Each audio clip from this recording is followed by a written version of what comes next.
अगर आपके पास परमेश्वर की एक गलत छवि है तो आप जिंदगी भर एक नौकर की तरह जिएंगे, एक बेटे और बेटी की तरह नहीं, और कमाने की कोशिश करेंगे जो पहले से आपका है। कुछ लोगों को लगता है परमेश्वर ने उद्धार दे दिया, मगर वो कहता है अब अपनी सामर्थ्य में तुम्हें मेंटेन करना है इसको। ये सुसमाचार नहीं है। उसने ना केवल वो रोल्स रॉयस आत्मिक दी हमें, मगर हमारे अंदर वो काबिलियत भी डाल दी कि आप उसको मेंटेन भी कर सकते हैं।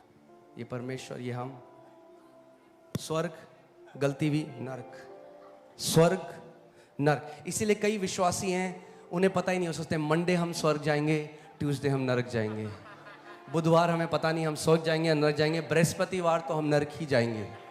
अगर आखिरी में सब कुछ होने के बाद भी परमेश्वर आपके कर्मों को ही देखता है तो फिर क्रूस नलिफाई हो चुका है। पुत्र आपको आजाद करने आया। उसने कहा जिसको पुत्र ने आजाद किया है वो सच में आजाद है। अगर आप नहीं समझे आज के वचन को, आपको ये जो क्रिश्चियन लाइफ है, जो मसीह जीवन है, आपको कभी समझ में नहीं आएगा। आप कंफ्यूज जीवन जिएंगे। इसीलिए बहुत ज़रूरी है, इसीलिए मैं आज एक शिक्षा दे रहा हूँ और मैं चाहता हूँ कि आप बहुत ध्यान धरकर, अटेंटिव होकर इस शिक्षा को सुने। आमीन। क्योंकि अगर आप इसको नहीं जानते, आपके जीवन में कोई आनंद नहीं होगा। आप जिंदगी भर डर में और इनसिक्योरिटी में जिएंगे। और मैं आज का वचन जो है वो है कि सच्चा सुसमाचार क्या है। सुसमाचार है क्या? क्योंकि बहुत सारे लोगों के अपने अपने वर्जन है सुसमाचार के। हाँ, गॉस्पेल जो शब्द है ना, वो बहुत सारी चीजें लोग सोचते हैं वो गॉस्पेल है, और कई बार वो गॉस्पेल होता ही नहीं है। एक क्लीशे है, एक उस चीज को इतनी बार बोल दिया गया है, एक नॉर्मल, उसको अलग अलग तरीके से लोग प्रकट करते हैं। मगर अगर हमें जानना है सच में कि सुसमाचार क्या है, तो हमें यह जानना पड़ेगा कि वो सुसमाचार कौन सा सुसमाचार था जिसकी प्रीचिंग, जिसका प्रचार अपोस्टल पॉल करता था। क्योंकि वो जो सुसमाचार जो अपोस्टल पॉल ने दिया, वो ही सच्चा सुसमाचार है। और अगर हम उस सुसमाचार को नहीं जानते तो उस सुसमाचार के फलों को भी आप अपने जीवन में नहीं देखेंगे। आमीन। मैं चाहता हूं कि गलातियों 1:11 में पढ़ के आपको बताऊंगा, और मैं चाहता हूं आज आप ध्यान से पढ़ें, और जब मैं ये वचन भी आपको उसकी शिक्षा दे रहा हूं, मैं चाहता हूं आप ध्यान धरकर परमेश्वर से बोलें, प्रभु आज मुझे प्रकाशन दे सुसमाचार का। क्योंकि कितने सारे मसीह हैं जो कलीसिया में आ रहे हैं मगर उन्हें सुसमाचार का प्रकाशन नहीं है। हम सोचते हैं गॉस्पेल जिसमें जीसस डाल दो वो गॉस्पेल है। अच्छा, गॉस्पेल गाने सुनते हो आप? कई गाने ऐसे हैं वो गॉस्पेल है ही नहीं उसमें। चलिए देखेंगे हम आज। तो मैं चाहता हूं कि आज जब वचन चल रहा है, प्रभु यीशु मसीह ने कहा आप जानते हैं प्रभु यीशु मसीह ने अपने चेलों को कहा कि मैं बहुत सारी बातें तुम्हें बताना चाहता हूं, मगर अभी ना तो तुम तैयार हो, ना तुम उन बातों को सह सकते हो। और प्रभु यीशु मसीह ने नहीं बताया, और उसने कहा मगर वो सत्य का आत्मा जब आएगा तब वो तुम्हें सब सत्य बताएगा। यानी प्रभु यीशु मसीह ने पूरा रेवलेशन नहीं दिया। आपकी भी बाइबल में उसने कहा कई बातें मैं तुम्हें बताना चाहता हूं पर तुम अभी तैयार नहीं हो, तो नहीं बताई। मगर बोला जब सत्य का आत्मा आएगा तो तुम्हें सब सत्य बताएगा। इसका मतलब सब सत्य नहीं बताया प्रभु ने। उसने कहा जब सत्य का आत्मा आएगा तो वो तुम्हें सब सत्य बताएगा। आमीन। और जब सब सत्य का आत्मा आया तो हमने देखा, देखिए यहां पे पौलुस प्रेरित क्या कहते हैं, गलातियों 1:11 में लिखा है, हे भाइयों मैं तुम्हें बताए देता हूं कि जो सुसमाचार मैंने सुनाया है वह मनुष्य का नहीं है। यानी मनुष्य का सुसमाचार भी है। जब पौलुस सुसमाचार सुना रहा था तो वहां बहुत सारे विश्वासी थे जो अपना वर्जन दे रहे थे सुसमाचार का, जिन्होंने सुसमाचार को दूषित कर दिया था, उस पे अपनी चीजें मिला दी थी, जैसे आज भी होता है। आप YouTube में जाएंगे, आप टीचिंग सुनेंगे, बहुत सारी टीचिंग, मगर कई उसमें से सुसमाचार नहीं है। आमीन।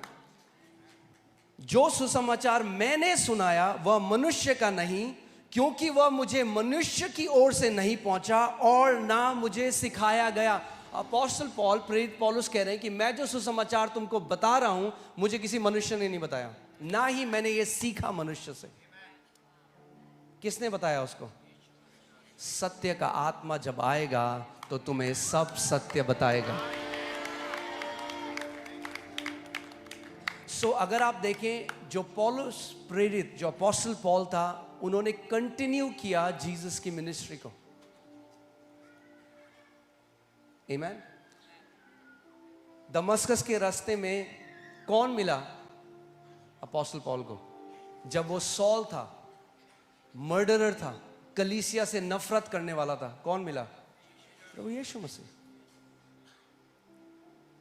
आगे देखिए क्या लिखा है, ना मुझे सिखाया गया पर यीशु मसीह के प्रकाशन से मिला। यानी प्रभु यीशु मसीह ने खुद उसको ये गॉस्पेल दिया।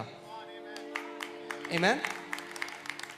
तो आज जो गॉस्पेल, जो हम बोलते हैं गॉस्पेल, सुसमाचार, वो सुसमाचार होना चाहिए जो सुसमाचार यीशु मसीह ने पौलुस को दिया, ना जो मनुष्यों ने दिया। क्योंकि अगर हम इस सुसमाचार में अड़िग नहीं हैं, आप वो फल नहीं देखने वाले अपने जीवन में जो प्रभु चाहता है कि आप देखें। आपने देखा, मैं हमेशा मुझे दुख लगता है, मैं जब कई मसीहों को देखता हूं, वो सालों से उपवास कर रहे हैं, सालों से गिड़गिड़ा रहे हैं परमेश्वर के आगे, मगर तब भी आप देखते हैं उनके जीवन में कुछ ऐसा लगता है कि जैसे है ही नहीं कुछ काम परमेश्वर। देखा है किसी ने, या मैंने ही देखा है?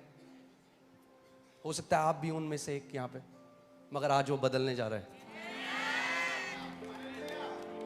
आमीन। आइए रोमियो 1:16 में देखते हैं, क्योंकि मैं सुसमाचार से नहीं लजाता। प्रेरित पौलुस कह रहा है, मैं सुसमाचार से नहीं लजाता। आप कह रहे हैं भैया इसमें लजाने वाली क्या बात है? जब असली सुसमाचार बोलोगे तो इतना अटैक आएगा, इतना अटैक आएगा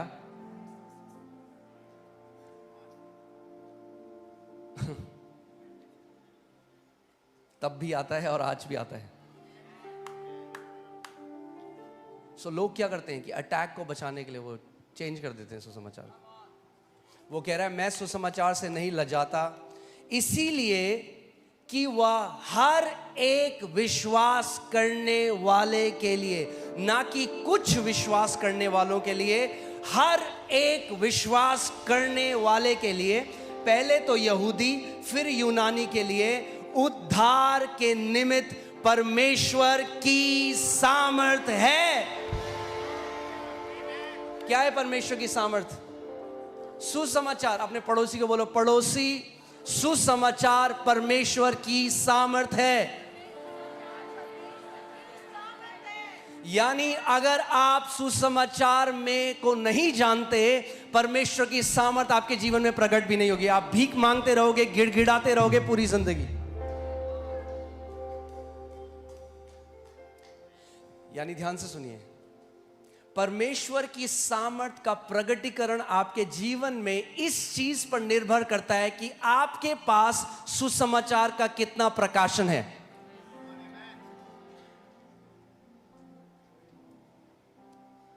आमीन।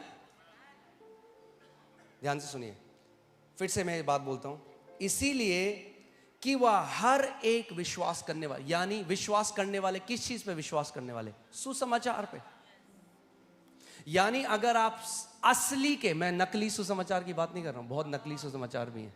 अगर आप असली के सुसमाचार पर विश्वास करते हो तो वो परमेश्वर की सामर्थ होगी आपके जीवन में।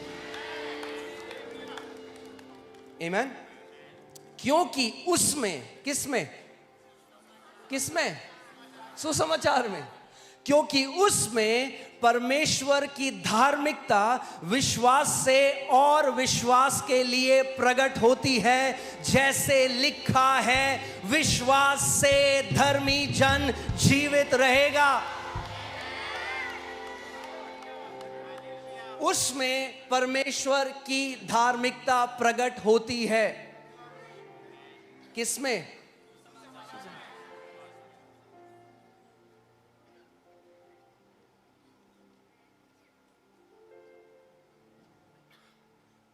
आप बोलेंगे क्या फर्क पड़ता है पास्टर जी, अगर हम बस यीशु मसीह को तो मानते हैं? बहुत फर्क पड़ता है। अगर आपके पास परमेश्वर की एक गलत छवि है तो आप जिंदगी भर एक नौकर की तरह जिएंगे, एक बेटे और बेटी की तरह नहीं। और कमाने की कोशिश करेंगे जो पहले से आपका है।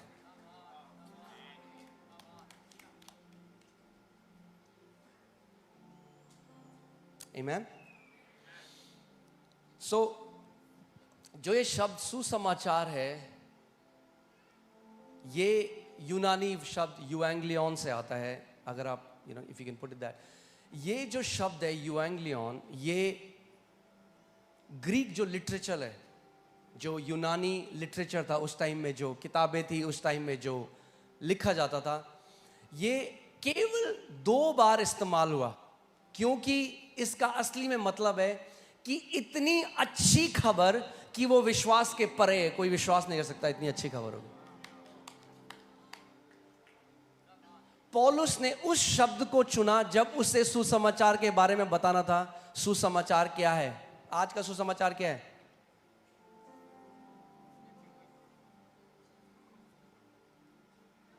तैयार हो जाओ। अगर सही जीवन नहीं जिया तो प्रभु नरक में फ्राई करेगा आपको। और हम इसको कहते हैं अच्छी खबर। ये अच्छी खबर नहीं है। ध्यान से सुनिए। और मुझे पता है अभी आ रहा है अंदर बहुत कुछ। सुन लीजिए पहले पूरा वचन, और परमेश्वर की आत्मा को बोलिए कि वो आपको प्रकट करे कि सच्चा सुसमाचार क्या है। अगर अच्छा करोगे तो अच्छा मिलेगा, गलत करोगे तो दंड मिलेगा। ये तो हर किसी को पता है दुनिया में। रेड लाइट जंप करोगे तो फाइन मिलेगा। क्यों पौलुस एक ऐसा शब्द इस्तेमाल कर रहा है जो इंसान विश्वास ही नहीं कर सकता? इतनी अच्छी इंग्लिश में इसको कहते हैं too good to be true news. True true हो गया। मुझे कभी कभी लगता है ना मैं यहां करा ना मैं। कोई बात नहीं, कोई बात नहीं।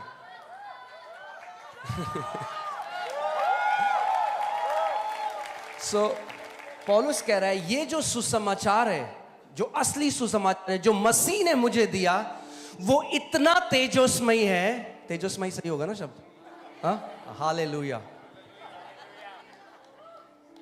हाँ, वो इतना महिमा से भरा हुआ है कि आपका शारीरिक दिमाग उसको नहीं समझ सकता।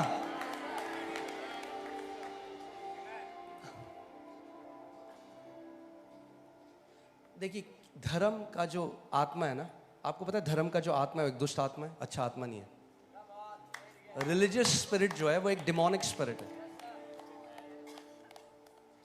यहां लग रहा है मुझे कुछ। ओके,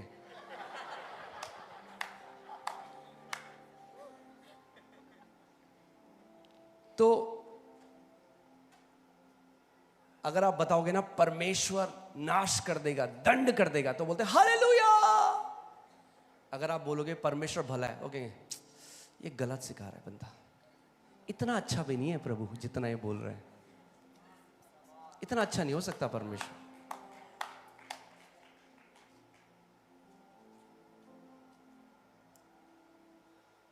हम जाने ही नहीं उस पिता को।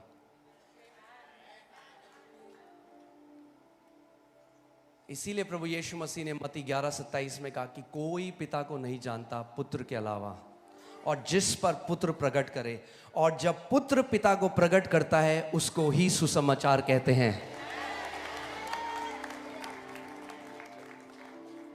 आमीन। बहुत जरूरी है इस टाइम में कि हम जाने सच्चा सुसमाचार क्या है।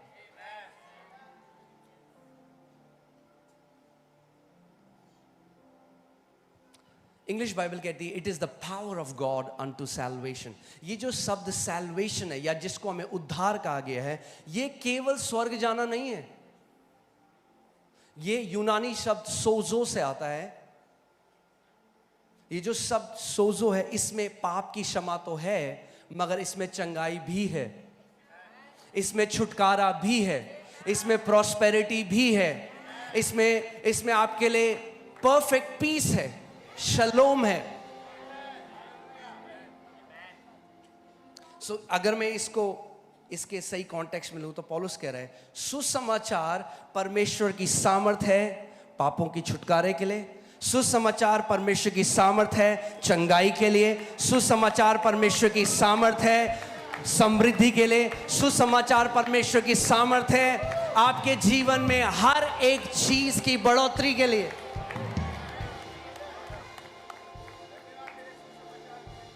आमीन।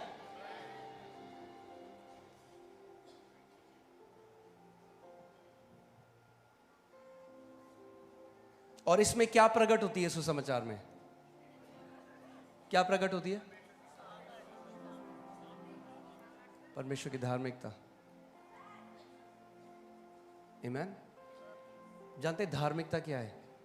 एक स्वभाव है, जैसे पाप एक स्वभाव है। जेनेसिस में परमेश्वर ने केन को पहले ही कह दिया था कि पाप दरवाजे में खड़ा है और वो तेरा इंतजार कर रहा है। और वो जो शब्द पाप है, जो हमर्टिया, जो पौलुस ने कहा यूनानी में जो लिखा है, उसका मतलब है एक पर्सनैलिटी, कर्म नहीं, एक पर्सनैलिटी जो आपसे एक तरह के काम कराती है, वो है पाप।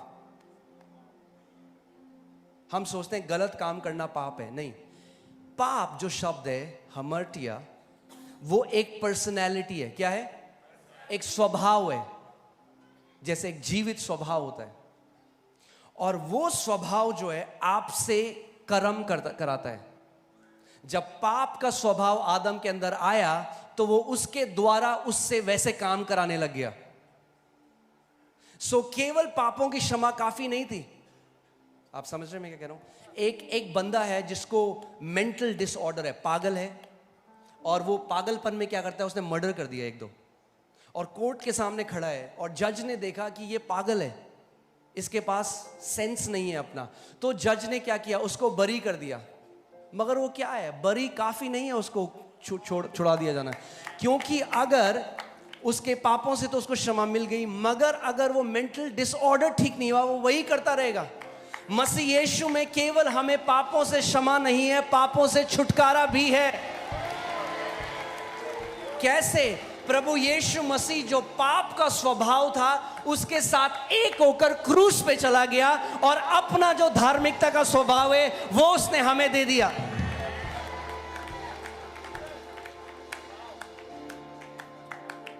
इसीलिए मसीहत अलग है बाकी धर्मों से। ये नहीं है अच्छा करोगे तो अच्छा मिलेगा और खराब करोगे तो दंड मिलेगा। ये कर्मों के विषय में नहीं है, समझिए इस बात को। प्रभु यीशु मसीह ने हमें स्वयं अपना स्वभाव दे दिया। पौलुस प्रेरित गलातियों 2:20 में कहता है, अब मैं मुझ में जीवित नहीं मगर यीशु मसीह मुझ में जीवित है। आप तब तक पाप करते रहेंगे जब तक आप नहीं जानेंगे कि आपके अंदर अब कौन रहता है। बोलो, मेरे अंदर एक नया स्वभाव है। क्या है वो स्वभाव? धार्मिकता। और परमेश्वर का वचन क्या बता रहा है कि सुसमाचार में धार्मिकता प्रकट होती है। आमीन। चलो, हाँ जी हम पापी थे, अब हमने क्षमा पा दी, हम स्वर्ग जा रहे हैं। नहीं, ये बहुत ही डाइल्यूटेड गॉस्पेल है। केवल पापों की क्षमा नहीं है। ध्यान से सुनिए मेरी बात को। अगर हम में एक पापी को कह रहा हूं, एक पापी को पाप मत कर, पाप मत कर, स्वर्ग जाना है तो अच्छे काम कर, ये ऐसा है कहना कि मैं एक मछली को कह रहा हूं पेड़ में चढ़, पेड़ में चढ़। उसके अंदर कैपेसिटी नहीं है पेड़ में चढ़ने की, वो मछली है। अगर पापी ही अच्छे काम कर सकता तो उद्धारकर्ता की जरूरत क्या थी?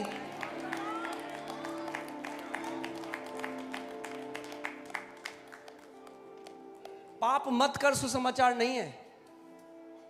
परमेश्वर कहता है मैं तुझे एक नया स्वभाव दूंगा, एक नई आत्मा तेरे अंदर डाल दूंगा। अपने जो मेरी जो व्यवस्था है उसको मैं तेरे मनों में लिख दूंगा, अंदर से तेरे को लीड करूंगा। आमीन?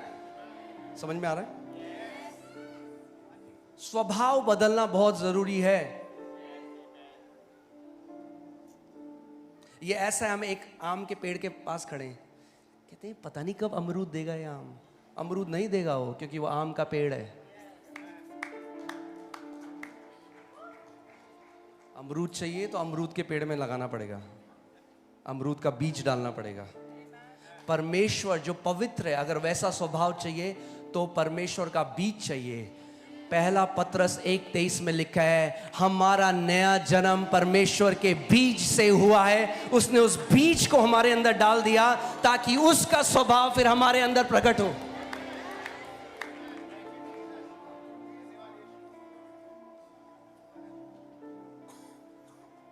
क्या लिखा है? क्योंकि तुमने नाशमान नहीं परंतु अविनाशी बीज से परमेश्वर के जीवते और सदा ठहरने वाले वचन के द्वारा नया जन्म पाया है।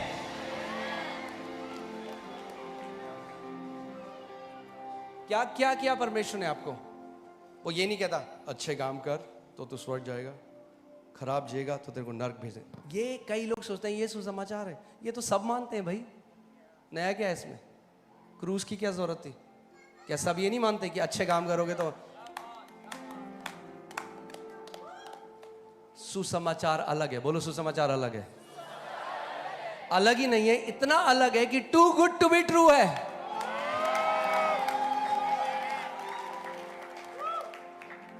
Too good to be true है। आमीन? यहां पे देखिए रोमियो 10 में क्या लिखा है, क्योंकि वे परमेश्वर की धार्मिकता से अनजान होकर, ये यहूदियों के लिए लिखा है, और अपनी धार्मिकता स्थापित करने का यत्न करके परमेश्वर की धार्मिकता के अधीन ना हुए। एक परमेश्वर की धार्मिकता है और एक मनुष्य की धार्मिकता है। और जो मनुष्य की धार्मिकता है, यशाया 64 में लिखा है कि वो परमेश्वर के सामने फटे पुराने चिथड़े हैं। क्या है आपकी धार्मिकता? फटे पुराने चिथड़े, गंदे कपड़े, बदबूदार, वो है हमारे अच्छे धर्म के काम। अगर आप धर्म के काम उद्धार से पहले लगाते हैं तो फटे पुराने चिथड़े। यहूदी जो है ना, ये लोग क्या कह रहे हैं? ये कह रहे हैं कि हम अपने कर्मों से अपनी धार्मिकता स्थापित करेंगे। हम परमेश्वर के सामने खड़े हो सकते हैं ये कह के कि देख प्रभु,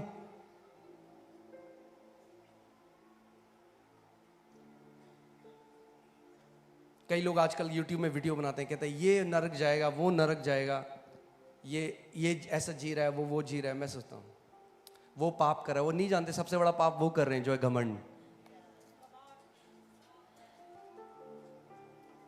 शैतान ने स्वर्ग में व्यभिचार नहीं किया था, दारू नहीं पी थी, उसने घमंड किया था। अपनी धार्मिकता स्थापित करना और ये सोचना कि हम दूसरों से बेटर हैं क्योंकि मैं उसकी तरह ये नहीं करता, ये सबसे बड़ा घमंड का चिन्ह है। परमेश्वर का वचन रोमियो 3 में कहता है एक भी धर्मी नहीं है। कितना? जब परमेश्वर ने देखा तो बोला एक भी नहीं है। अब बताओ कौन करेगा घमंड? एक भी नहीं है, उसने कहा एक भी नहीं, कोई भी धर्मी नहीं है। जब हम अपने कर्मों से धार्मिकता स्थापित करने की कोशिश करते हैं, इसको बोलते हैं रिलीजन, धर्म। और जब परमेश्वर सेंत मेत में हमें अपनी धार्मिकता देता है, उसको बोलते हैं सुसमाचार।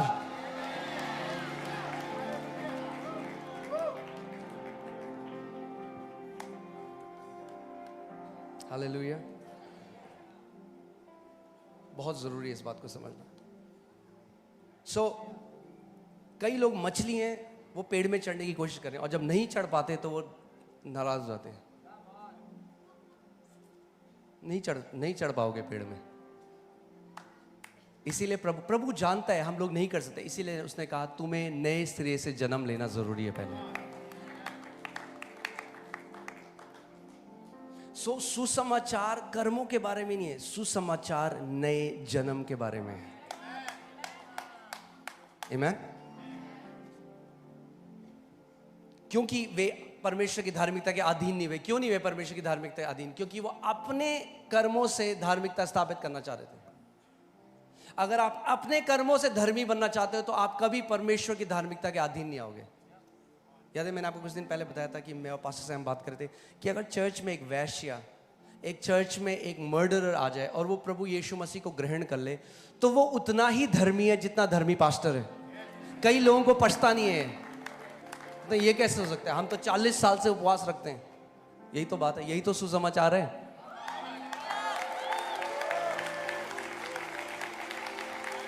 यही तो सुसमाचार है कि उसने अपनी धार्मिकता, बाइबल कहती है, सेंत मेत में दे दी।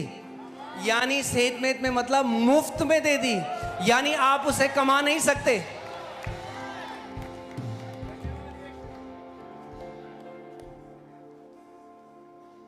आमीन। ध्यान से मेरी एक बात सुनिए। इस समय जो आई थिंक सबसे महंगी गाड़ी है दुनिया की, एक रोल्स रॉयस की गाड़ी है, मुझे एग्जैक्ट तो उसका मॉडल नहीं पता, पर वो 200 करोड़ से ऊपर की है, 230 करोड़ ऐसे कुछ। अब अगर एक व्यक्ति एक झोपड़पट्टी में जाए और वहां पे एक व्यक्ति को बोले मैं तुझे ये रोल्स रॉयस दे रहा हूं 230 करोड़ की, पर तू उसको बेच नहीं सकता, ट्रेड नहीं कर सकता, और उसको दे दे, ठीक है? वो कह रहा है मेरे पास खाने के पैसे नहीं है। उसके लिए आशीष है, श्राप है? उसके लिए आशीष नहीं है, क्योंकि उसको रोल्स रॉयस तो दे दी मगर उसके पास खाने के पैसे नहीं है। वो तेल कैसे भराएगा उसमें? उसको मेंटेन कैसे करेगा? कुछ लोगों को लगता है परमेश्वर ने उद्धार दे दिया मगर वो कहता है अब अपनी सामर्थ्य में तुम्हें मेंटेन करना है इसको। ये सुसमाचार नहीं है।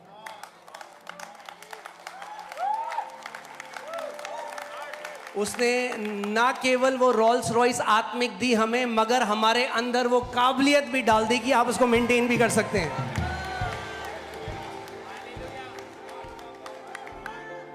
आमीन।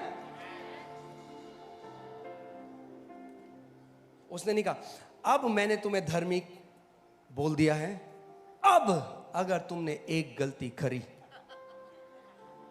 याद है आपको जो मैं उदाहरण दे रहा था, ये परमेश्वर, ये हम, स्वर्ग गलती भी नरक, स्वर्ग नरक। इसीलिए कई विश्वासी हैं उन्हें पता ही नहीं, हो सोचते हैं मंडे हम स्वर्ग जाएंगे, ट्यूसडे हम नरक जाएंगे, बुधवार हमें पता नहीं हम स्वर्ग जाएंगे या नरक जाएंगे, बृहस्पतिवार तो हम नरक ही जाएंगे। और वो जीते इस कांस्टेंट फियर में, इस डर में। क्यों? क्योंकि उनको क्या लगता है अंत में सारी, ठीक है प्रभु क्रूस की कथा सब सुन लिया हमने, यीशु को ग्रहण किया सब, अंत में जो चीज निर्भर करेगी वो है हमारे कर्म।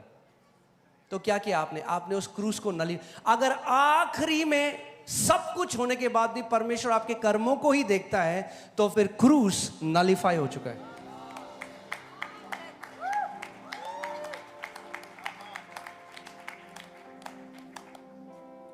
खुद सोचिए,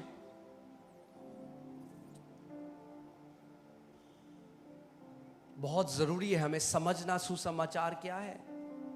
आप सोचिए, एक छोटी बेटी है, मतलब एक बेटी है जो बढ़ गई है, छोटी नहीं है, बढ़ गई, उसकी शादी हो गई और उसका पति बहुत गुस्से वाला है, मतलब पागल हो जाता है गुस्से से। तो वो इस डर में रहती है 24 घंटे की ये मुझे घर से ना निकाल दे। तो पूरी लाइफ वो क्या करती है? उसको खुश करने की कोशिश करती है। ऐसे कई मसीह जीते हैं परमेश्वर के साथ। उनको लगता है कि ये बाइपोलर है परमेश्वर। क्या है बाइपोलर? समझते हैं ना आप? उसको बहुत भयंकर गुस्सा आ जाता है, तो अगर मुझसे एक गलती हुई तो वो मुझे नरक में जला देगा।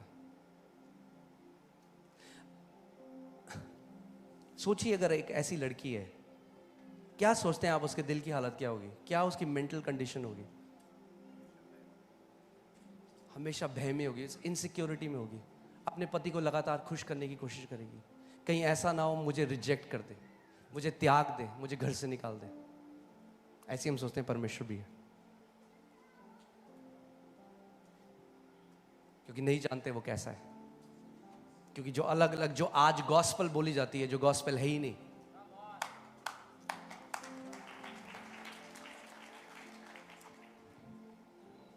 टाइम लगेगा थोड़ा, बट आ जाएगा समझ। जो सुना है हमने इतने साल से, वो लड़ेगा इस ट्रुथ से। आपको क्या लगता है इतनी इजीली शैतान आपको छोड़ेगा नहीं? पुत्र आपको आजाद करने आया। उसने कहा जिसको पुत्र ने आजाद किया है वो सच में आजाद है।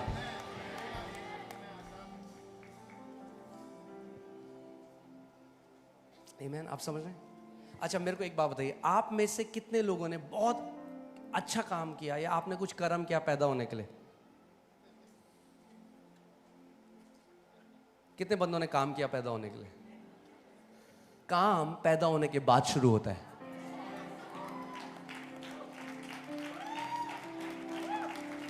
क्योंकि हमें पता नहीं है सुसमाचार क्या है, हम उसे कर्मों के बारे में बना देते हैं। सुसमाचार है हमने परमेश्वर से जन्म लिया, और आपके जन्म लेने में कोई हिस्सेदारी नहीं थी। आपने कुछ नहीं किया जन्म लेने के लिए। कुछ किया आपने जन्म लेने के लिए? आत्मिक जन्म भी ऐसा ही है। आपने कुछ नहीं किया, मसीह ने किया।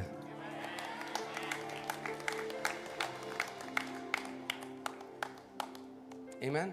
अब जब आपने जन्म ले लिया, अच्छा आपने जो जन्म ले लिया, क्या आप दोबारा, मतलब कैसे बोलते, इंग्लिश में बोलते हैं अनबॉर्न, आप अजन्मे हो सकते हैं? आप बोलेंगे हाँ जी मैं 1980 में पैदा हुआ था, मगर फिर मैं वापस चला गया, फिर मैं पैदा नहीं हो रहा। क्योंकि हमने सुसमाचार बना दिया स्वर्ग और नरक के बारे में। और ये तो हम लोग क्या सोचते हैं सुसमाचार के बारे में, कि अंत तक आपको मेहनत करती रहनी है, अंत तक आपको लगातार खुश करने की कोशिश करनी परमेश्वर को। आखिरी तक आपको नहीं पता आखिरी सांस के बाद स्वर्ग जाओगे या नरक जाओगे। ये बना दिया हमने सुसमाचार।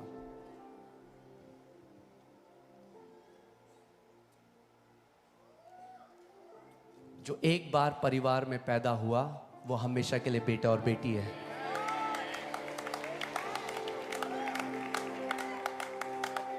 जो आप प्रभु के घर में पैदा हो गए, अगर पैदा यही होना है बस, अगर हो गए तो पैदा हो गए।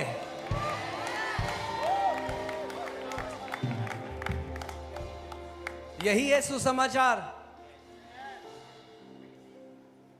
कि हमारा नया जन्म हुआ है। दोबारा नहीं जन्म हुआ, वो वाला नहीं कह रहा हूं मैं, दोबारा जन्म जब आप कुत्ता बिल्ली बन के आ जाओगे। मैं कह रहा हूं आपका नया जन्म हुआ है, परमेश्वर के बेटे और बेटी की तरह नया जन्म हुआ है उसके घर में।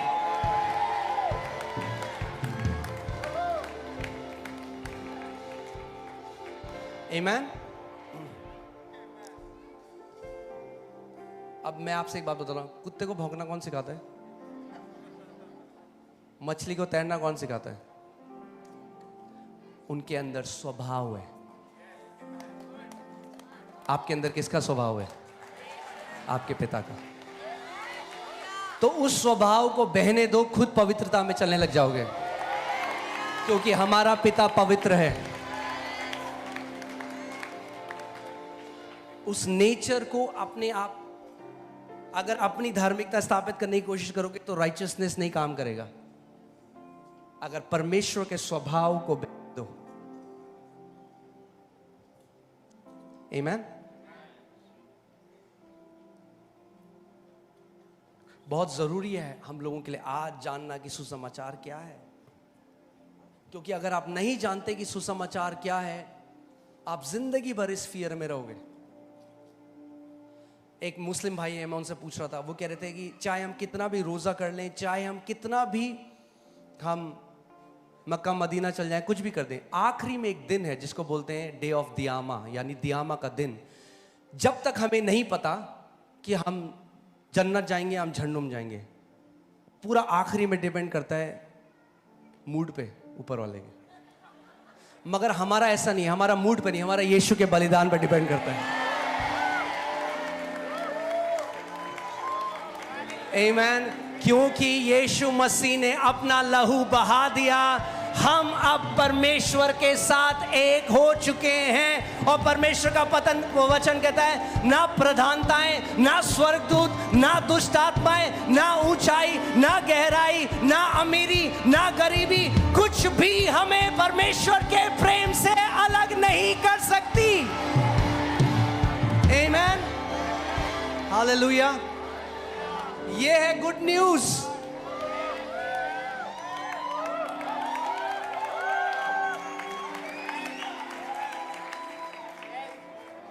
कोई दुष्ट आत्मा आपको परमेश्वर के प्रेम से अलग नहीं कर सकती। कोई स्वर्गदूत आपको परमेश्वर के प्रेम से अलग नहीं कर सकता। कोई अमीरी आपको परमेश्वर के प्रेम से अलग नहीं कर सकती। कोई गरीबी आपको परमेश्वर के प्रेम से नहीं अलग कर सकती। आमीन। बोलो, मैं मसीह के साथ एक हो चुका हूं।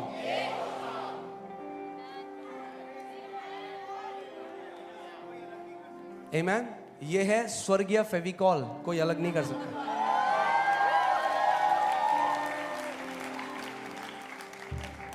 उद्धार क्या है? हम एक दिन स्वर्ग जाएंगे, उद्धार नहीं है।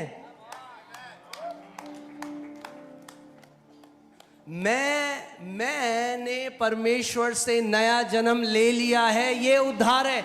और क्योंकि बेटा हूं तो बाप के घर ही तो जाऊंगा।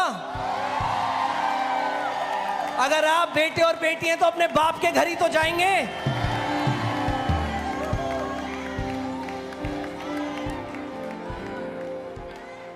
आमीन। कोई है जो बच्चा घर जाता है, बाप बाहर खड़ा होता है, वेट, रिपोर्ट कार्ड, फेल हो गया, निकल घर से बाहर। हालांकि पृथ्वी पे कई बाप ऐसे करते हैं, मगर वो हमारा स्वर्गीय बाप ऐसा नहीं है।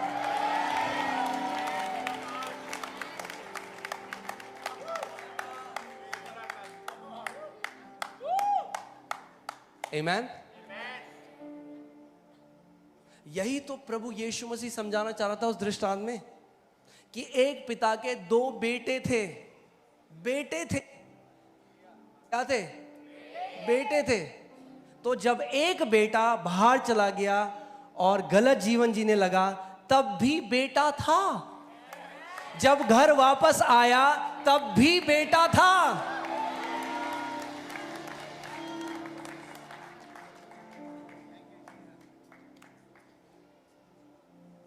कई मसीह आज जो बेटे हैं, गलत जीवन जीते हैं, रिबेलियन में जीते हैं, उनकी लाइफ टेरिबल। क्या हुआ उसकी लाइफ में? क्या बताइए, क्या बताइए यीशु मसीह ने?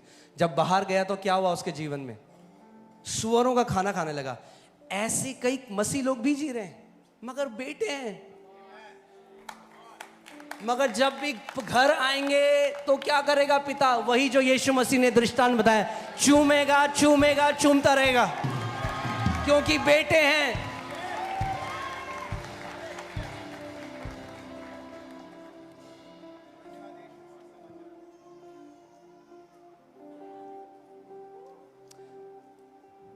मैं आपको बता रहा हूं, सुसमाचार ने अगर आपको ऑफेंड नहीं करा ना, तो आपने सुसमाचार सुना ही नहीं है कभी। और आप बोले नहीं नहीं, ये नहीं हो सकता, तो ये सुसमाचार है ही नहीं।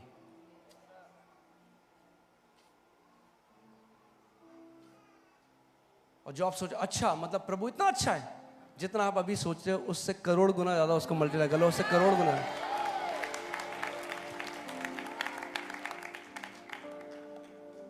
क्या मैं ये कह रहा हूं कि जैसा हम पृथ्वी पे जीते हैं उसका कोई कॉन्सिक्वेंस नहीं है?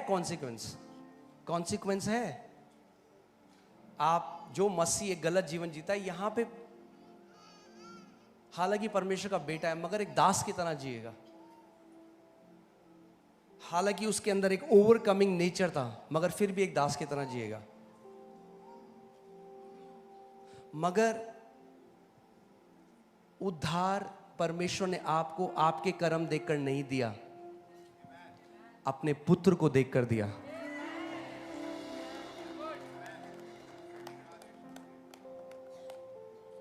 आमीन। क्या होगा आपको पता है? क्या होगा जब मैं प्रचार कर रहा हूं? मुझे पता है क्या होगा, मगर होने दो जो होगा।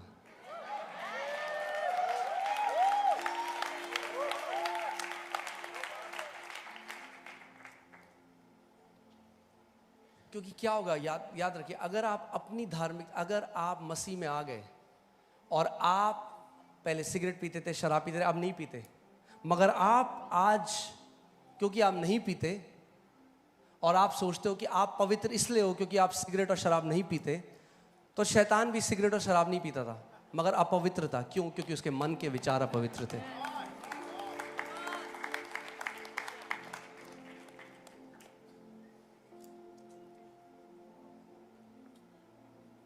और फिर क्या होगा अगर आप दूसरों को दोष लगाते? चलिए देखते हैं क्या लिखा है रोमियो में। रोमियो 3:27 में देखते हैं। हालेलुया, यहां पे हैं आप? Okay, Romeo 3:27।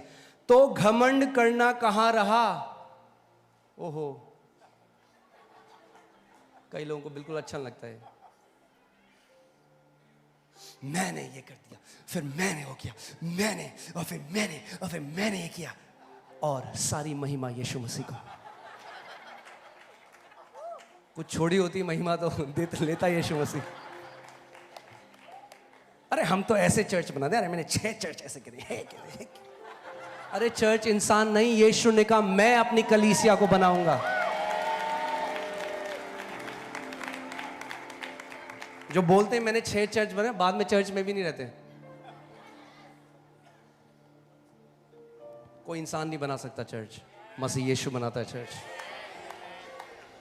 तो घमंड करना कहां रहा? उसकी तो जगह ही नहीं।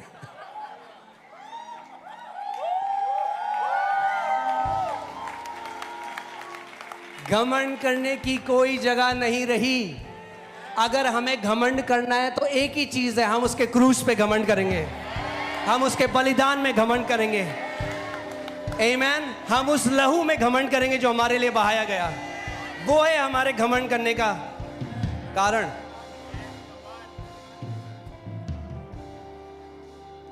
आमीन, हालेलुया। अब कई लोग अच्छा मतलब अब हम प्रार्थना नहीं करने की कोई जरूरत नहीं है, उपवास करने की कोई जरूरत नहीं है। नहीं, मैंने ये नहीं कहा मैंने ये। जब आपके घर में बच्चा पैदा होता है तो वो 4 पांव से चलता है ना, तो हम ये बोलते हैं देखो जानवर पैदा हुआ मेरे घर में। तो ऐसी जब हम मसीह में भी पैदा होते हैं ना तो हम 4 पांव से चलते हैं, फिर वही सोचते हैं, वही बोलते हैं। मगर फिर क्या होता है, हल्के हल्के जब बच्चा बड़े होने लग जाता है तो वो इंसानों की तरह खाने लग जाता है, बात करने लग जाता है। जैसे आप आत्मिक सयानेपन में बढ़ने लग जाते हैं, आप अपने पिता की तरह बनते जाते हैं, उसके उस नेचर को प्रकट करने लग जाते हैं। कई बार लोग कहते हैं पास्टर आपने देखा वो चर्च में आज पहली बार आई थी, लड़की कैसे कपड़े पहने थे। मैंने आने दो उसको, पहले दिन में ही क्यों चढ़ गए उसके ऊपर सारे। मैं तुम्हारे भी विचार देखे, मैंने बोल नहीं रहा हूं बहुत टाइम से।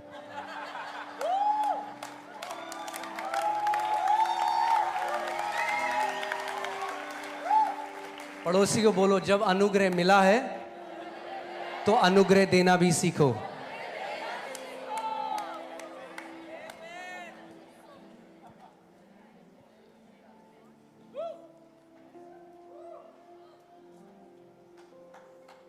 आमीन।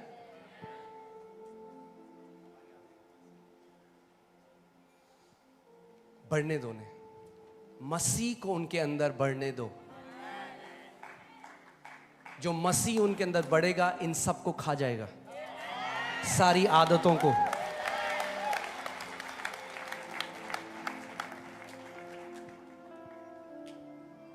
ये तो ऐसे ही बोलना हुआ आज के टाइम में। अरे आपने देखा, अरे पड़ोस में उनके यहाँ बेटा पैदा हुआ, अरे बोलना भी नहीं आता उसे अभी तक, ब्ला ब्ला ब्ला कर रहे हैं।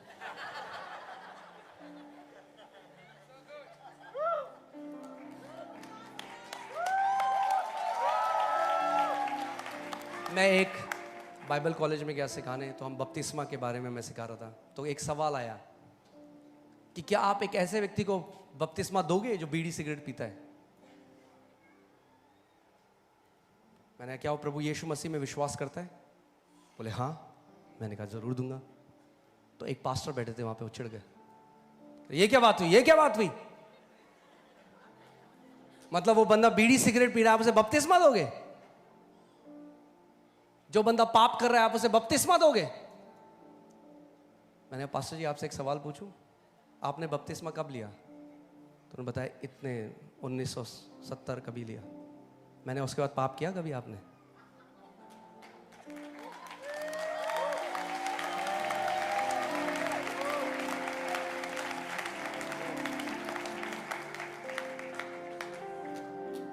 कुछ लोग बहुत सीरियस हैं, मुझे पता नहीं, हो सकता है आप पास्टर हो।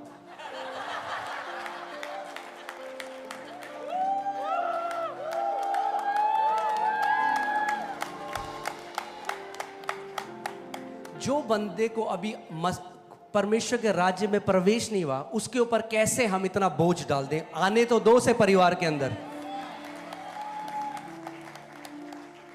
बीड़ी भी छोड़ेगा, सिगरेट भी छोड़ेगा, पवित्रता में भी जिएगा। आने दो परमेश्वर के राज्य के अंदर। प्रभु यीशु मसीह ने कहा सदूसियों फरियों से, हाय तुम पर, तुम दरवाजे आगे खड़े हो, ना तो खुद जाते हो ना किसी और को जाने देते हो।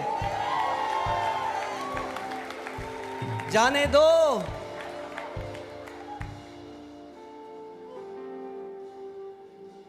कुछ लोग बड़े गुस्से से देख रहे हैं मुझे।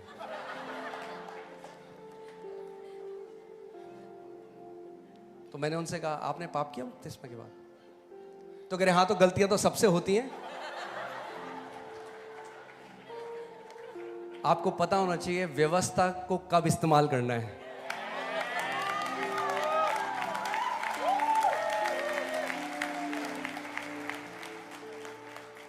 बाइबल कहती है व्यवस्था इसीलिए दी गई कि सबका मुंह बंद कर दे, क्योंकि एक भी धर्मी नहीं है।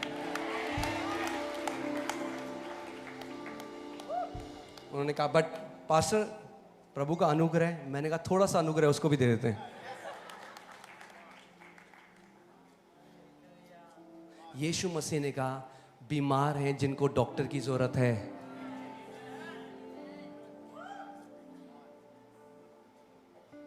Hallelujah, praise God. जब आप सुसमाचार प्रचार करोगे तो बहुत सारे दुश्मन बना लोगे अपने लिए। यह सच्ची बात है। बाइबल में लिखा है यहूदियों ने कसम खा ली जब तक इसको मारेंगे नहीं, खाना नहीं खाएंगे। खाना नहीं खाएंगे, बाल नहीं काटेंगे। क्या था, मैं भूल गया कुछ। खाना नहीं खाएंगे। हाँ, मुझे लग रहा है भूख से मर गए होंगे। ओके ओके, ठीक है, चलें वापस वचन में। रोमियो 3:27, तो घमंड करना कहां रहा, उसकी तो जगह ही नहीं है। यानी परमेश्वर के सामने कोई खड़ा होकर नहीं कह सकता कि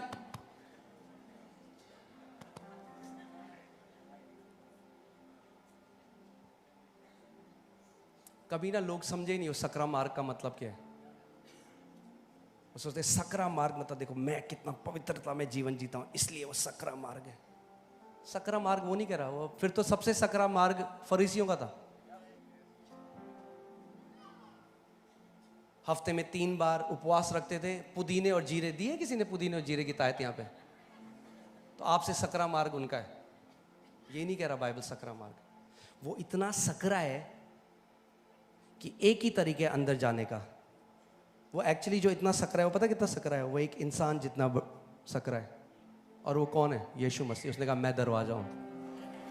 और आप उस दरवाजे, और वो दरवाजा ना हमारी हाइट का नहीं है। आपको पता है दरवाजा कितना है? वो सकरा मार्ग वो ऐसा है नीचे। तो आप ना ऐसे जा सकते हो अंदर, ऐसे अपने आप को मसीह में अधीन करके, उसकी धार्मिकता में अधीन करके खड़े होके कोई नहीं जा सकता उस सकरे मार्ग में। ओके, वापस आते हैं। सो घमंड करना कहा रहा, उसकी तो जगह ही नहीं है। हालेलुया। कौन सी व्यवस्था के कारण से? क्या कर्मों की व्यवस्था से? नहीं, वरन विश्वास की व्यवस्था के कारण। अब देखिए पौलुस किस परिणाम में पहुंचा है। हाँ, देखते हैं। तैयार हैं आप? इसीलिए हम इस परिणाम पर पहुंचते हैं कि मनुष्य व्यवस्था के कामों से अलग ही विश्वास के द्वारा धर्मी ठहरता है। कैसे ठहरे आप धर्मी? विश्वास के द्वारा। कितने लोग धर्मी हैं यहां पे? अपना हाथ दिखाइए मुझे। आमीन। क्यों? क्योंकि उस विश्वास के कारण जो हमने मसीह यीशु पे किया।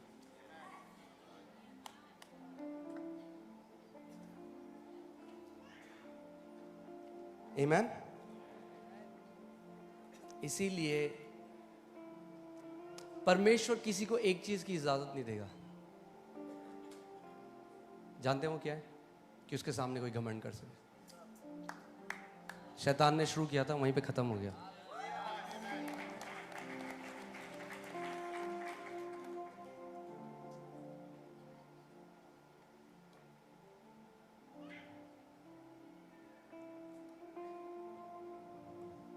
कोई बच्चा नहीं बोल सकता मैं प्यारा क्या लकी हो आप, मेरे जैसा बच्चा पैदा हो आपके घर में। वो तो मैं हो गया, इसलिए आपका जीवन ऐसा हो गया। कई लोग सोचते हैं, कई लोग बोलते हैं पास्टर जी मैं बोलने में इतना अच्छा हूं ना, मैं ऐसे लोगों को ला सकता हूं परमेश्वर के राज्य में, ऐसे ऐसे, और वो एक को भी नहीं ला पाता। मैं आपको एक्सपीरियंस से बता रहा हूं। पता है क्यों? क्योंकि उनका घमंड किस पे है? अपनी एबिलिटी। मैं बहुत अच्छा बोलता हूं। नहीं, मसीह को बोलने दो, देखो कैसा आएंगे लोग।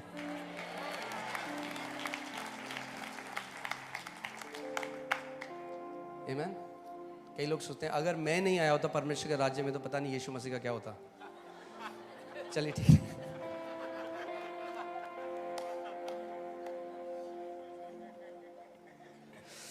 तीतुस 3:5 को पढ़ते हैं। मैं आपको केवल परमेश्वर का वचन आज बता रहा हूं, ठीक है? आप वचन खुद घर जाकर पढ़िए और प्रार्थना करिए कि पवित्र आत्मा आपको प्रकाशन दे इसका।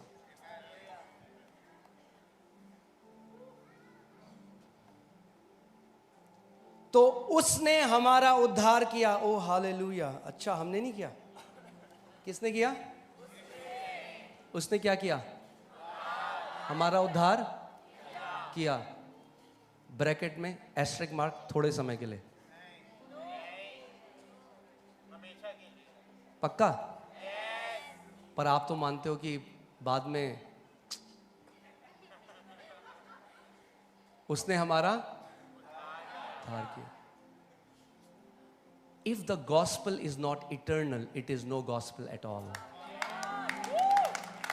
अगर सुसमाचार अनंत का नहीं है तो सुसमाचार भी नहीं है।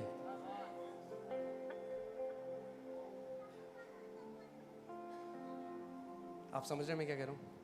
अगर परमेश्वर टेम्पररी फिक्स के लिए आया, और अगर ऐसा है कि एक व्यक्ति जो आज मसीह में पैदा हो गया और मसीह से प्यार करता है और आखिरी में परमेश्वर उसको नरक में भेज दे, तो फिर वो सुसमाचार नहीं था, वो डिसीव था पूरी life. It's a deception, it's not gospel. ये तो वो हो गया इलेक्शन कैंपेनिंग। बहुत सन्नाटा है यहां पे। अगर मैं उसके वचन को पढ़ता हूं, अब जानता हूं कि उद्धार मेरा परमेश्वर ने किया, और मेरा उद्धार हुआ क्योंकि मैंने मसीह को माना, उसके उस बलिदान को माना, और आखिरी में अगर परमेश्वर वो नकार दे तो उसने अपने बेटे के उस बलिदान को नकार दिया। आप समझ रहे मैं क्या कह रहा हूं? हमारी नींव क्या है? हमारी फाउंडेशन क्या है? हमारा उपवास नहीं। हालांकि हमें उपवास करना है, मैंने आपको बताया बहुत जरूरी है, मगर वो हमारी नींव नहीं है। हम परमेश्वर में जाके नहीं कह सकते देख प्रभु मैंने तो क्या क्या किया तेरे राज्य के लिए, देखो तो पता ही होगा कितना महान हूं मैं नहीं, मैं आपसे ऐसे तो खैर कभी होगा नहीं, पर मैं केवल कि आप समझ सकें इसलिए आपको एक इंसानों की तरह, जैसे पौलुस लिखता है, एक उदाहरण दे रहा हूं। अगर आप स्वर्ग, आपने आंखें बंद करी यहाँ पे और आप खड़े हैं स्वर्ग के फाटक के पास और अंदर से आवाज आती है मैं तुझे क्यों अंदर आने दूं, क्या बोलोगे आप?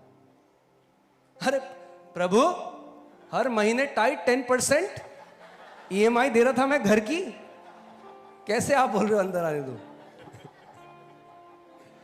क्या बोलोगे आप?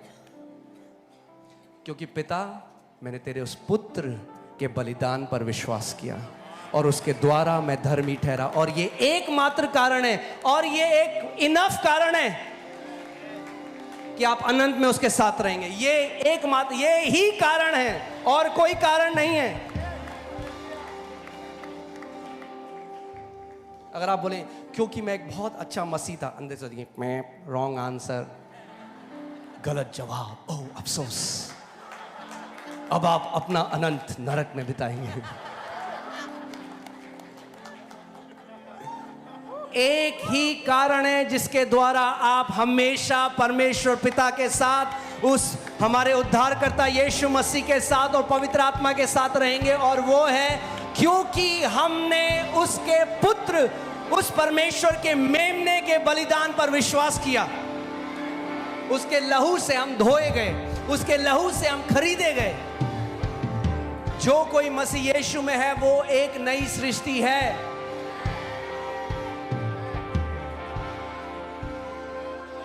आमीन। एक व्यक्ति मुझे बता रहे थे, एक मसीह व्यक्ति है, मुझे बता रहे थे, कहते भाई आपको पता है आखिरी जब डेथ बेड में होता है ना बंदा, तो दुष्ट आत्माएं घेर लेती हैं उसे, और वो ना उस टाइम जो उसके थॉट है ना वो डिसाइड करते हैं कि वो स्वर्ग जाएगा नरक जाएगा। ये पता है क्या है? फॉल्स गॉस्पेल, गलत सुसमाचार। मेरे थॉट्स मेरा सेवियर नहीं है, उसका बलिदान है।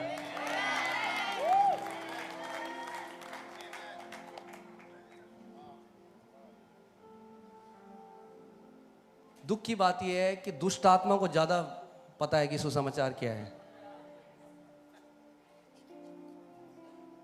इसीलिए समय है कि हम स्टैब्लिश हो जाएं गॉस्पेल में। क्या हो जाएं? स्टैब्लिश का मतलब पता है आपको? स्थापित हो जाए। स्थापित होने का मतलब पता है? कि आप यूं ना हो, यूं।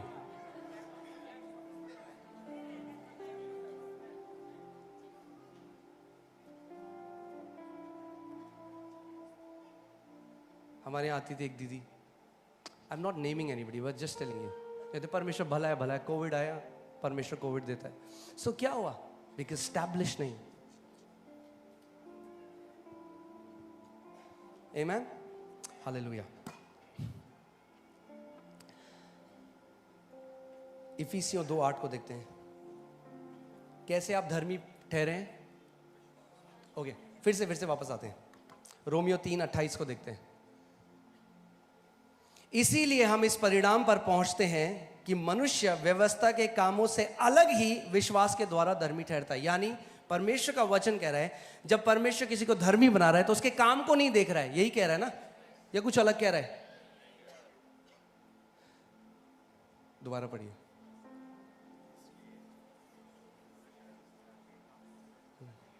अलग ही, व्यवस्था के कामों से अलग परमेश्वर ने मनुष्य को धर्मी ठहराया। तो अंत में लगता है आप धर्मी है नहीं देखने के लिए परमेश्वर आपके कर्मों को देखेगा, उससे अलग उसने आपको धर्मी ठहराया है।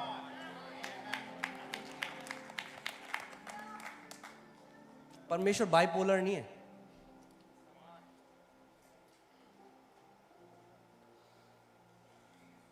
मैंने आपको बताया था ना, सुसमाचार जैसे सिखाया जाता है वो ऐसा है कि आपने प्रभु यीशु मसीह पर विश्वास किया और आपको बोल दे गया आपका प्लॉट बुक हो गया हेवन में, और जो यीशु का बलिदान था, यीशु मसीह ने आपकी डाउन पेमेंट दे दी है। क्या दे दी आपकी? क्योंकि आप डाउन पेमेंट नहीं दे सकते थे, मगर मंथली ईएमआई तो आपको ही भरनी पड़ेगी। और अगर मंथली ईएमआई नहीं भी पूरी,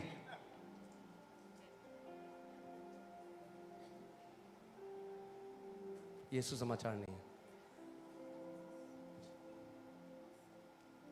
प्रभु यीशु मसीह ने कहा मैं खोई हुई भेड़ों को ढूंढने के लिए आया, कि ताकि दोबारा खोदूं उन्हें। मैंने आपको पहले बोलता है, he is a perfect saviour. Amen. पीछे में वो दोबारा नहीं होने वाला। आदम ने अपने आप को अलग कर लिया परमेश्वर से, मगर परमेश्वर आया मानव जाति के पीछे, और जिसको उसने पकड़ लिया। आप लगाइए यूहन्ना 10:28। मैं आपको कुछ दिखाना चाहता हूं, 27 से पहले लगाइए।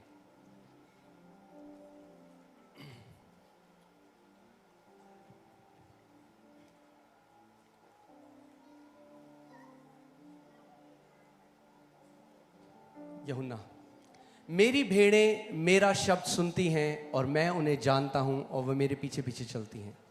28, और मैं उन्हें अनंत जीवन दूंगा। हाँ, मैं उन्हें अनंत जीवन और वे ब्रैकेट में हो भी सकती हैं,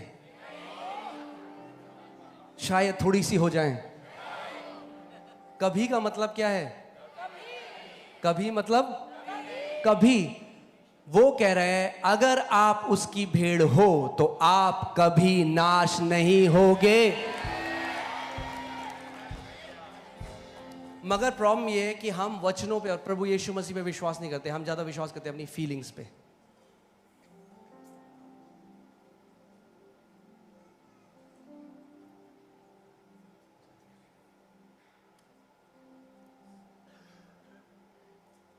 समझ रहे हैं आप?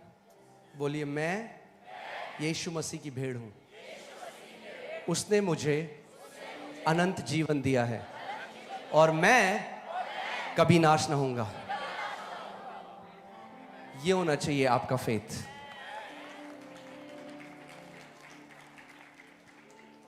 आमीन। परमेश्वर ने हमें दीर्घ आयु दी है, पर मैं कह रहा हूं तब भी आप कल जाओ, आज जाओ, परसों जाओ, 30 साल बाद जाओ, आपको पता है आप कहां जा रहे हो। आमीन। आगे, ऑलराइट, फिर चलते हैं।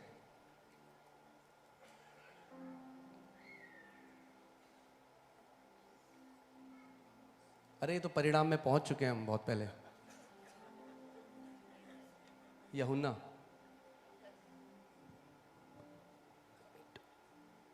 मेरा पिता जिसने उन्हें मुझको दिया है सबसे बड़ा है और कोई उन्हें पिता के हाथ से छीन नहीं सकता।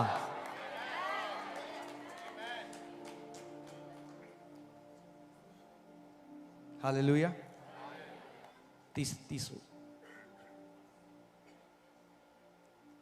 मैं और पिता एक है। एक किस चीज में? We are one. कोई उन्हें मेरे हाथ से नहीं छीन सकता और कोई उन्हें पिता के हाथ से नहीं छीन सकता।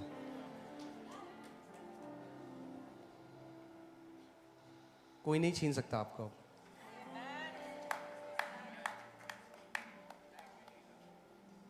आमीन।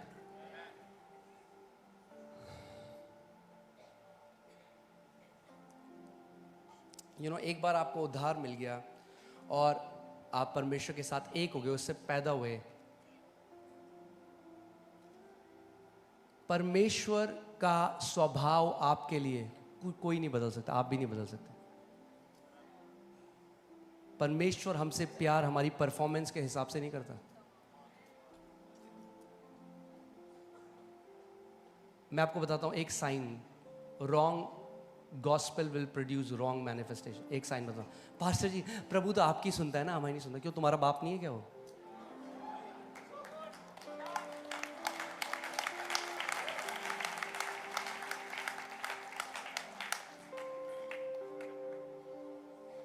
क्या तुम्हारा पिता नहीं है वो? मैं थोड़ा हिंदी में बाप प्रैक्टिस कर। हम बोलते हैं ए खुदा बाप। क्यों लोग ऐसा बोल रहे हैं? क्योंकि वो नहीं जानते कि वो कौन है मसीह में।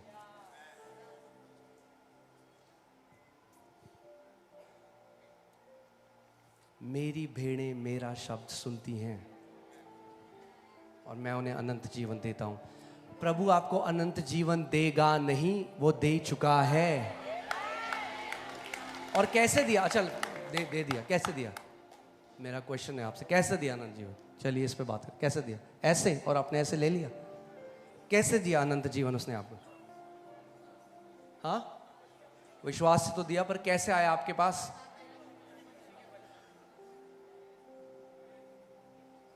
अनंत जीवन क्या है?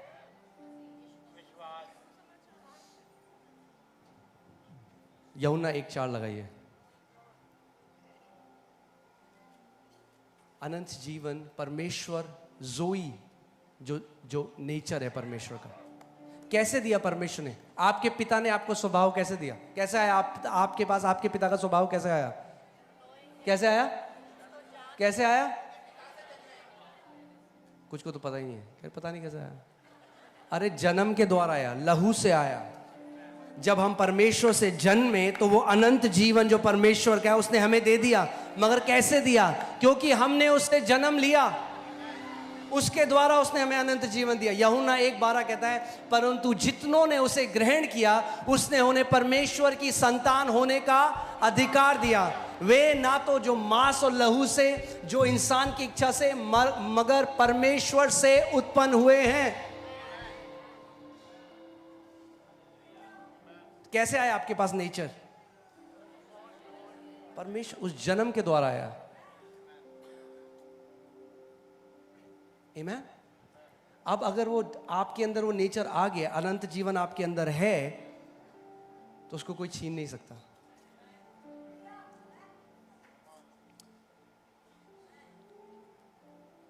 मैंने क्या बोला था कि परमेश्वर का स्वभाव क्यों देखिए क्या होता है, जब एक बच्चा आप घर में पैदा हो जाता है ना, तो अब हम क्या करते हैं, उसको सिखाते हैं, वैल्यूज सिखाते हैं ना, सिखाते हैं कि कैसे जीना है। अगर एक बच्चा आपका ऐसे प्लेट में ऐसे मुंह करके खाता तो बोले नहीं बेटा, इंसान ऐसे नहीं खाते, राइट?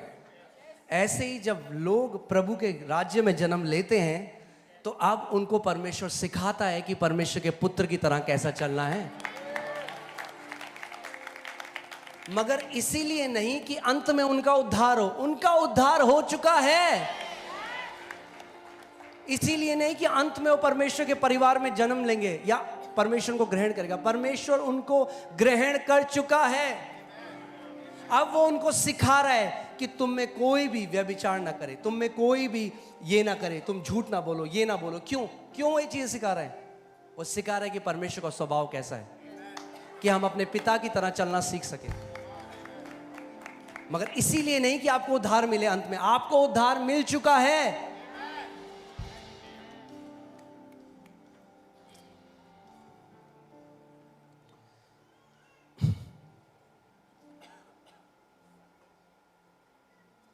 इफिसियों 2:8 देखेंगे, इफिसियों 2:8। हालेलुया। क्योंकि विश्वास के द्वारा अनुग्रह ही से तुम्हारा उद्धार हुआ है। कैसे हुआ आपका उद्धार?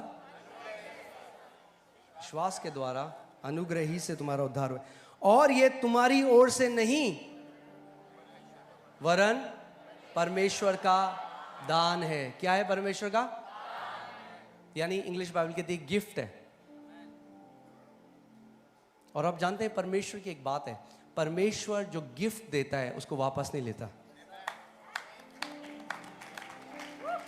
अगर परमेश्वर उद्धार देकर वापस ले लेता है तो वो झूठा ठहरेगा अपने वचन के अनुसार। बोलिए, उद्धार परमेश्वर का गिफ्ट है। गिफ्ट क्या मतलब? क्या होता है गिफ्ट का मतलब? आपको कमाना नहीं पड़ा उसके लिए, फ्री में मिला है। भले उसकी बहुत बड़ी कीमत परमेश्वर ने खुद चुकाई, मगर हमें फ्री में दिया। आमीन। और ये तुम्हारी ओर से नहीं वरन परमेश्वर का दान है, और ना कर्मों के कारण, ऐसा ना हो कि कोई घमंड करे। ओ हालेलुया। ये कर्मों के कारण नहीं है। किसके कारण है? विश्वास और अनुग्रह के कारण। क्योंकि हम उसके बनाए हुए हैं और मसीह यीशु में उन भले कामों के लिए सृजे गए हैं। आप सृजे, जो नई सृष्टि आप है ना, आप सृजे ही गए हैं भले कामों के लिए। आप भले काम करके नई सृष्टि नहीं बने, आप नई सृष्टि बने भले कामों के लिए। आप सृजे गए हैं उस चीज के लिए। जिस दिन आप इस बात को समझ जाएंगे, आप ऑटोमेटिकली, बाइबल कहती है द फ्रूट्स ऑफ राइचियसनेस, जो धार्मिकता के फल हैं वो आपके जीवन से प्रकट होने लग जाएंगे।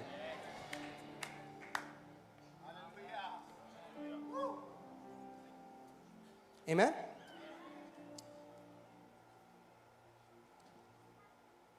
क्योंकि हम उसके बनाए हुए हैं और मसीह यीशु में उन भले कामों के लिए सृजे गए हैं जिन्हें परमेश्वर ने पहले से हमारे करने के लिए तैयार किया। हालेलुया। सो नाउ जब आपको उद्धार मिल गया, आप परमेश्वर के बेटे और बेटी हो गए। Now you are just learning to function as sons and daughters. अब आप सीख रहे हैं इस पृथ्वी में परमेश्वर के बेटे और बेटियों की तरह कैसे चलना है।